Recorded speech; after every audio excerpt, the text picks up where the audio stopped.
আমার বয়স মাত্র 14 বছর। আমি ভেবেছিলাম সে তো একটা বাচ্চা মেয়ে, সে কেন আমাকে বিয়ে করল, সে কি আমার সমস্ত কথা রাখতে পারবে। আমি তাকে অবহেলা করছিলাম। ভেবেছিলাম সে হয়তো আমার সাথে পারবে না। কিন্তু সেটা আমার মনের ভুল ছিল।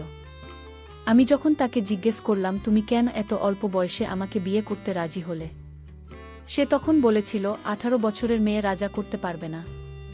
আমার বয়স কম হলেও আমি তা পারব। তারপর সে আমার সাথে জোর করে। তাহলে আসল ঘটনাটি শুরু করি। আজ আমার বাসর রাত, জানি না বড় কতক্ষণ কনের সাজে সেজে আমার জন্য অপেক্ষা করে বসে আছে। কিন্তু বউয়ের কাছে যেতে আমার ইচ্ছে করছে না। আমার বয়স এখন 27। এই বয়সে প্রতিটা ছেলে ইচ্ছা থাকে তার বিয়ে হয়ে যাক। আর আজ আমার বিয়ে হয়ে গেছে ছোট্ট করে। বিয়ের আয়োজন করা হয়েছিল। বাড়িটিকে সুন্দর করে সাজানো হয়েছিল যাতে মনে হয় এই বাড়িতে কোনো আনন্দ অনুষ্ঠান হচ্ছে। এই বাড়িটা আমার না। আমার এক খালার স্বামী অনেক দিন আগেই মারা গেছেন। খাল আর কোনো ছেলে নেই। আর এদিকে আমার নিজের কেউ নেই। তাই খালা যখন আমাকে বললেন, তুমি আমার ছেলে হয়ে আমার বাড়িতে থাকো, তখনই আমি রাজি হয়ে যাই। তিনি আমার মায়ের বান্ধবী। তারা একে অপরকে নিজের বোনের মতো ভালোবাসতেন। তারা একই পাড়ায় একসাথে ছোট থেকে বড় হয়েছেন। তাদের এই বন্ধুত্ব মৃত্যু পর্যন্ত ছিল। এমনকি আমার মায়ের মৃত্যুর পরেও মায়ের এই বান্ধবী আমাকে নিজের করে নেন। তিনি আমাকে খুব ভালোবাসতেন। তিনি আমার কাছে নিজের খেলার মতোই ছিলেন। আমার একটা পরিবার দরকার, কারণ আমার বাবা বেঁচে নেই। তাই কোনো রকম দ্বিধা ছাড়াই আমি তার বাড়িতে থাকতে আসি। গত 3 বছর ধরে আমি বাড়িতে আছি। বাড়িতে খাওয়ার তার মেয়ে থাকত। খালার মেয়ের বয়স মাত্র 14 বছর। আমি তার সাথে বাচ্চার মতোই ব্যবহার করতাম। কিন্তু সেই 14 বছরের মেয়ে আজ আমার ঘরে নতুন বউ সেজে বসে আছে। সেই ঘর যেখানে আমাকে গত 4 বছর ধরে থাকতে দিয়েছেন। কিন্তু কখনোই ভাবিনি যে খালা বাচ্চা মেয়ের সাথে আমার বিয়ে হবে। সে ঘরের ভিতর বসে আছে। আর আমি টিভির ঘরে সোফায় বসেছিলাম। খালাস সম্ভবত ঘুমোতে গেছেন এবং বাড়িতে কয়েকজন মেহমান এসেছিলেন। তারাও বাড়ি ফিরে গেছেন। রুমে যাব কি যাব না তা নিয়ে দ্বিধায় ছিলাম, কিভাবে একটা 14 বছরের মেয়ের সাথে স্বামী স্ত্রীর সম্পর্ক বজায় রাখব। ভাবতে অদ্ভুত লাগছিল যে আমি এত ছোট মেয়েকে বিয়ে করেছি। আমি কেবল খালার কথাতেই বিয়ে করেছি। হ্যাঁ, সান্তা যদি একটু বড় হতো, তার বয়স যদি 14-র পরিবর্তে 18-19 বছর হতো, তবে আমিও এই বিয়েতে খুশি হতাম। কারণ সে খুব মিষ্টি একটা মেয়ে, তাকে বিয়ে করতে আমার কোনো আপত্তি থাকত না। আমার আপত্তির কারণ শুধুমাত্র সান্তার কম বয়সের, বেশি কিছু না। খাল আমাকে এমনভাবে ইমোশনালি ব্ল্যাকমেল করেন যে আমি আর না করতে পারিনি। আমি খালাকে বলেছিলাম যে আমি শান্তাকে এখনো বিয়ে করিনি। তারপরেও বড় হতে হতে আমি বন্ধুর কাছে মালয়েশিয়া গিয়ে কিছু কাজ করি, তাতে কিছু উপার্জন হবে। তারপরে আমরা স্বামী স্ত্রীর মতো একসাথে থাকব। কিন্তু খালা বললেন আমি বিয়ের সঙ্গে সঙ্গেই বিদায় দেব। আমি ব্যাপারটা বুঝলাম না। আমরা তো একই বাড়িতে থাকি, এমন তো নয় যে শান্তাকে এই বাড়ি ছেড়ে অন্য বাড়িতে বিদায় নিতে হবে। বিদায় বলতে খাজা বোঝাতে চেয়েছিলেন তা হলো স্বামী স্ত্রী যেভাবে একটা সম্পর্কের মতো আবদ্ধ হয়, সেটা আমি চাইতাম ও বড় হওয়ার পরে, অর্থাৎ 4-5 বছর পরে আমার ঘনিষ্ঠ হব। এসব ভাবতে ভাবতে উদাস হয়ে সোফায় বসে রইলাম। খালা ঘরের দরজা খুলে বাইরে এসে আমাকে দেখে অবাক হয়ে বললেন, তুমি এখনো ঘরে যাওনি? সান্তা তোমার জন্য অপেক্ষা করে বসে আছে। খালের মুখে একথা শুনে কেন জানি না আমার খুব অদ্ভুত লাগল। মনে মনে ভাবছি খালাকে কি উত্তর দেব। যদিও সত্যি বহু অযোগ্য হতো তাহলে তো আমার কোনো আপত্তি ছিল না। কিন্তু একটা 14 বছরের বাচ্চা মেয়ের ঘরে আমি কিভাবে যাই?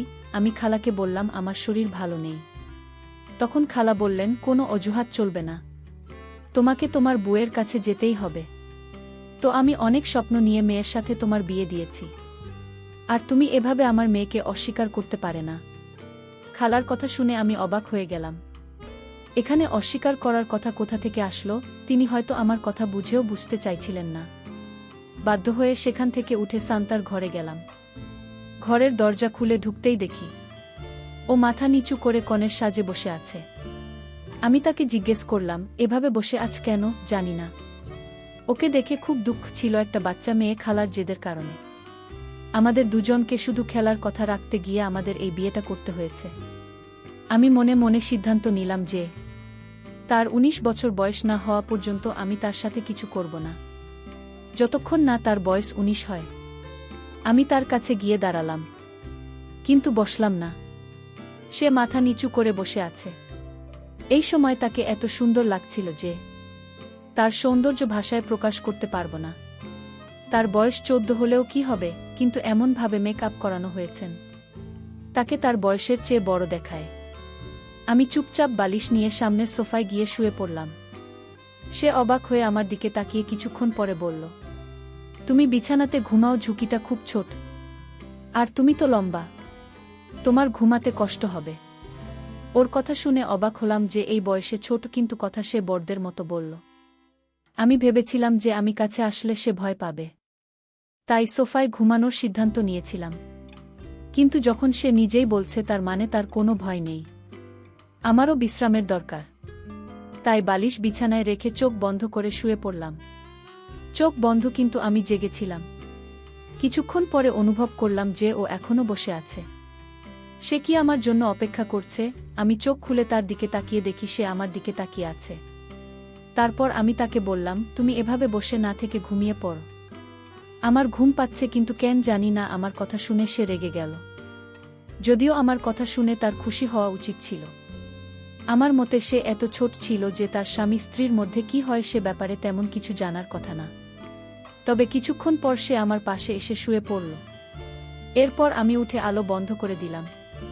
কিন্তু ঘুমের মধ্যেও কেন জানি না আমার বারবার মনে হচ্ছিল যে সে ঘুমের মধ্যে আমার দিকে চলে আসছে। বোধহয় সে ঘুমিয়ে গেছে, আর ঘুমের মধ্যে তার এদিক ওদিক করার অভ্যাস আছে। কিন্তু আমি জেগেই ছিলাম। সে আমার পাশে থাকায় আমার কেমন জানি হচ্ছিল, কারণ আমার কাছে একটা মেয়ে, আর তাও আমার স্ত্রী।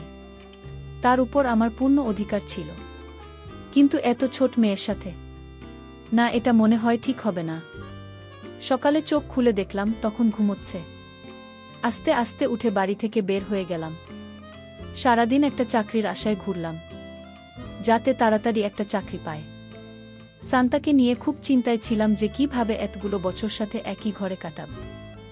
ভাবলাম খেলাকে বলল আমাদের ঘর আলাদা করে দিতে। সান্তা একটি লম্বা চওড়া এবং খুব সুন্দর মেয়ে। তাকে দেখে ১৪ বছরের মনে হয় না, বরং ১৭-১৮ বছরের মেয়ে মনে হতো। এখন আমি প্রায় সারাদিন বাড়ির বাইরে থাকি, বাড়িতে শুধু খাওয়া এবং ঘুমানোর জন্য, অথবা খালার কোনো কাজ থাকলে খালা আমাকে ফোন করতেন, আর একমাত্র তখনই বাড়িতে আসতাম। চাকরির খোঁজে বাড়ি থেকে বের হতাম। চাকরি এখনো পাইনি, কিন্তু কিছু না কিছু কাজ করতাম যাতে কিছু টাকা পয়সা রোজগার করতে পারি। খালার বাড়িতে জীবন খুব সুন্দরভাবেই চলছিল। একদিন খালা আমার কাছে এমন একটা জিনিস চাইলেন যা আমি চিন্তাও করতে পারিনি।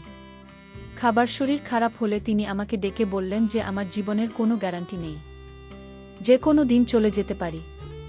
আমি চাই তুমি আমার মেয়েকে বিয়ে কর। ও খালার এই কথা শুনে আমি হতবাক হয়ে গিয়েছিলাম, কারণ খালার মেয়ের বয়স মাত্র ১৪ বছর। আর আমি কিভাবে এত ছোট্ট একটা মেয়েকে বিয়ে করতে পারি, যেখানে আমার বয়স ২৭ বছর। তার বয়স আমার থেকে অর্ধেক। কিন্তু মেয়ে মনে হয় খালার গলার কাটা ছিল অনেক দিন ধরেই। তিনি আমাকে ইমোশনালি ব্ল্যাকমেল করতে থাকলেন। আমার না বলতেও খারাপ লাগছিল, কারণ গত ৩৪ বছর ধরে খালা আমাকে খাওয়া পড়া এবং থাকার জায়গা দিয়েছেন। খালার বাড়িতে থাকার আগে আমি আমার মামার বাড়িতে থাকতাম। সেখানে দিনরাত আমাকে ইনসাল্ট করা হতো, আর এখানে আমি খুব সুখে আছি। খালা আমাকে খুব ভালোবাসতেন। তিনি কখনোই আমার অবহেলা করেননি, বরং আমাকে খুব যত্নে রেখেছেন। কিন্তু এখন খালা এমন একটা জিনিস আমার সামনে রেখেছেন যা আমি মেনে নিতে পারছি না, আবার অস্বীকারও করতে পারছি না। খালা আমার এত উপকার করেছেন যে আমি তার কথা অস্বীকার করতে পারছি না। কিন্তু ব্যাপারটা এতই অবাস্তব যে হ্যাঁ বলতেও পারছি না। আমি যদি না বলি তাহলে খালা মনে মনে কষ্ট পাবেন। আর তিনি এখন এত অসুস্থ যে আমি না বললে হয়তো তার শরীর আরও খারাপ হয়ে যাবে। ডাক্তার তাকে কোনো রকম টেনশন দিতে নিষেধ করেছেন, আর আমি তাকে কোনো অসুবিধায় রাখতে চাইনি। আমার কারণে যদি খাবার কিছু হয়ে যায়, তবে সারা জীবন নিজেকে ক্ষমা করতে পারব না। আর দ্বিতীয়ত, আমার এই কথা এখানে অনেক দুঃখ পাবেন এবং হয়তো আমাকে তার বাড়িতে রাখবেন না। কিন্তু আমি তার সামনে মাথা তুলে দাঁড়াতে পারব না। অনেক চিন্তা ভাবনা করে আমি তার মেয়েকে বিয়ে করতে রাজি হই। কিন্তু আমার শর্ত ছিল বিদায় ৫ বছর পরে হবে। কিন্তু খেলার কথা শুনে আমি হতবাক হয়ে গেলাম যে যখন তিনি বললেন এখনই বিদায় নিতে হবে। আমি বললাম, কি এমন সমস্যা এসেছে যে এত তাড়াতাড়ি বিদায় নিতে হবে? আমি কোথাও পালিয়ে যাচ্ছি না, আর ভগবানের কৃপায় আপনি এখনও ভালো আছেন। তখন খালা বললেন, হয়তো কালকে তোমার অন্য কোনো মেয়েকে পছন্দ হবে, আর তুমি আমার মেয়েকে ছেড়ে সেই মেয়ের পিছনে ছুটবে। অথবা কোনো মেয়ে হয়তো তোমাকে ভালোবাসার ফাঁদে ফেলতে পারে, তখন আমার মেয়ের জীবনটা নষ্ট হয়ে যাবে। তুমি ভাববে শুধু বিয়েই তো হয়েছে, তোমাদের মধ্যে কোনো কিছু হবে না। এই সম্পর্কে ইতি টানা তোমার পক্ষে সহজ হবে। তাই আমি চাই বিদায় এখনই হোক কি, আর তোমরা দুজন স্বামী স্ত্রীর মতো জীবন যাপন শুরু করো। মা সব দিক থেকে আমার সব পথ বন্ধ করে দিয়েছেন। তার কথাগুলো তার জায়গায় ঠিকই ছিল। তিনি মেয়েকে নিয়ে ভয় পাচ্ছিলেন, আর প্রতিমাই মেয়ের ভবিষ্যৎ নিয়ে ভয় পায়। সান্তা অল্প বয়সী, আর এটা অসম্ভব না যে আমি অন্য কারো প্রেমে পড়ে বিয়েও করতে পারি, কারণ আমাকে কাজের সূত্রে প্রতিদিন মেয়েদের মুখোমুখি হতে হয়, আর তাদের একজনকে আমার পছন্দ হতে পারে, এবং তখন আমার মন বদলেও যেতে পারে। এই ভেবে শান তাকে বিয়ে করতে রাজি হলাম, কারণ এই মুহূর্তে আমার থাকার তেমন কোনো জায়গা নেই। যা টাকা সঞ্চয় করেছি তা একটি বাড়ি কেনার জন্য যথেষ্ট না, এবং যদি একটি বাড়ি কিনে ফেলি তাহলে আমি খাব কোথায়? এই কথা মাথায় রেখেই শান্তাকে বিয়ে করাটা শ্রেয় মনে করি, এবং এটাই আমার কপাল বলে মেনে নিই। ভেবেছিলাম তার বর হওয়ার জন্য কয়েক বছর অপেক্ষা করব, আর তারপরেই আমি তার সাথে তার ঘরে থাকব। আর এটাও হতে পারে যে শান্ত হয়তো আমাকে বিয়ে করতে চাইত না, কারণ আমার বয়স তার দ্বিগুণ, আর যদি সেটা না করে তাহলে আমার জন্য খুব সহজ হবে এবং আমার পথ পরিষ্কার হয়ে যাবে। কিন্তু ওর কাজ দেখে আমার অন্য রকম মনে হচ্ছিল। বিয়েতে অমত্ত করেইনি, উল্টে আমি তাকে যতটা ছোট ভেবেছিলাম সে ততটাও ছোট না। সে বিভিন্ন অজুহাতে আমার কাছে আসার চেষ্টা করত। আমি ভাবলাম হয়তো খালা তাকে শিখিয়ে পড়িয়ে দিয়েছে যে কোনোভাবে আমাদের মধ্যে ঘনিষ্ঠ হয়, আর আমাদের দুজনের মধ্যে বন্ধনটা চিরদিনের জন্য হয়। এটা দেখে অবাক হচ্ছিলাম যে তিনি তার মেয়ের স্বাস্থ্য নিয়ে একটু চিন্তিত না। তিনি কেবল তার ভবিষ্যৎ সুরক্ষিত করতে চান। আমি কোথাও পালিয়ে যাচ্ছি না। কিন্তু কিছু সময় পরে আমার ধারণা ভুল প্রমাণিত হয়। আমি বুঝতে পারলাম যে মা শিখিয়ে পড়িয়ে পাঠাননি, শান্তা নিজেই এমন সে সময়ের আগেই পেকে গেছে। যাই হোক, পরদিন রাতে আমি নিচে আর শান্তা ছবিতে ঘুমাচ্ছিলাম। রাত যখন গভীর হল, হঠাৎ দেখলাম শান্তা আমার পাশে। আমি ভাবলাম ও তো একটা কম বয়সী মেয়ে, তাহলে ও কি স্বামী স্ত্রীর সবকিছু বুঝতে পারে? আমি তাকে আস্তে করে ডাক দিলাম আর বললাম, তুমি এখানে কি করে এলে? সে বলল, আমি জানি না কিভাবে এখানে এলাম। তার কথা শুনে আমি আশ্চর্য হলাম। হঠাৎ সে অদ্ভুত এক আচরণ করা শুরু করল। আমি তার আচরণ দেখে অবাক হলাম।